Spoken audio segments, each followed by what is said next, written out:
The chair will recognize the prime sponsor. If I can find the card. There it is. Rep Panek, is that correct? Did I pronounce that correctly? You asked for 3 minutes. Welcome to the Legislative Administration. Thank you for your testimony. Red light. There you go. Thank you, Chairman and honorable members of the committee.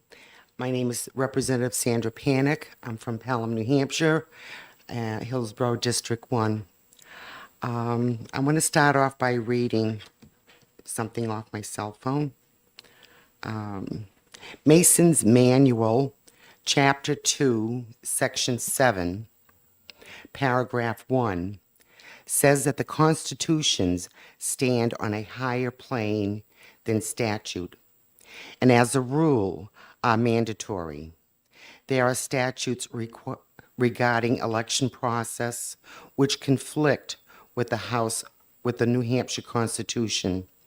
This resolution nullifies any conflicting statutes by resolving to return to strict observance of the original law. New York Pistol and Rifle versus Bruin shows that the original law is the highest standard in America. And I have a little additional blurb I want to read. We are a constitutional republic, and so we are answering Ben Franklin's challenge to endeavor to keep it. Remember, we all took an oath to the New Hampshire Constitution as well as the United States Constitution the day we were sworn into office.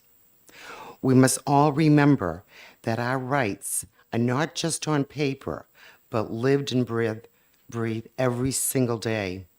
Oaths bind the party to observe a certain course of conduct or to fulfill certain duties in the future or to demean himself thereafter in a stated manner with reference to specified objects or obligations. This is what legislators are committed to do when we take our oaths. With regards to the towns who voted to use machines, they are all creatures of the legislator and cannot override the law.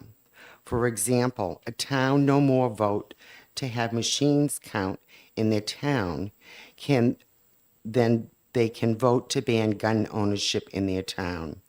If random towns could vote to override the Constitution, that would be called an arbitrary power. The law says that arbitrary power exists nowhere in a republic, not even in the largest majority. Are we being viewed as troublemakers because we want hand counting?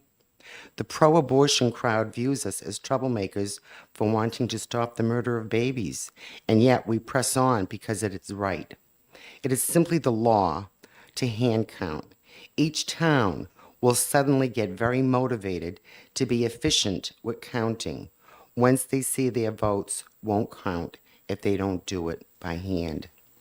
Don't forget, if this passes, even the Democrats will rally with the Republicans to make sure they get counted on time because they want their votes to count just as much as we do. But we have some good suggestions too that we can make. But the success of H.R. 25 resolution should be tied to the mere truth of defending the law, not escaping being seen as troublemakers. Cost analysis may be a helpful tool. However, there are some legislators who do not care how much the machines cost in terms of not having them at all. To some, the ability to cheat and not have to stay late counting far outweighs any cost.